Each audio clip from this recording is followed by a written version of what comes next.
చాలామంది ఇప్పుడు ఛాలెంజింగ్ కానీ, డిఫికల్ట్ టాస్క్ ఏదనుకుంటారంటే, తెలుగు మీడియం నుంచి వచ్చిన వాళ్ళు ఇంగ్లీష్ నేర్చుకోవడానికి చాలా ఇబ్బంది పడుతున్నారు.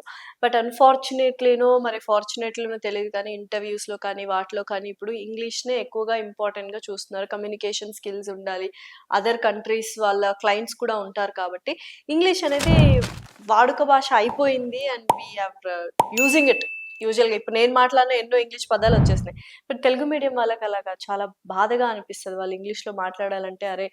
ఇన్ఫీరియారిటీ కాంప్లెక్స్ అనేది ఒకటుంటది.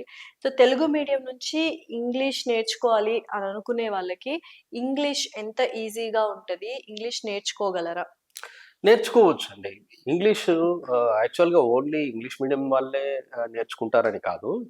తెలుగు మీడియం వాళ్ళు కూడా నేర్చుకోవచ్చు. నేను ఆల్రెడీ గూడా చెప్తూ ఉంటాను ఈ విషయం ఏంటంటే, అసలు చదువుకోలేదనుకోండి. చదువుకోకపోతే కూడా నేర్చుకోవచ్చు. హ్మ్. కాకపోతే ఏంటంటే, మరి చదవడం, రాయడం రావాలి. ఇప్పుడు చిన్నప్పటి నుండి న్యూస్ పేపర్ చదువుతున్న వాళ్ళకి అలవాటవుతది.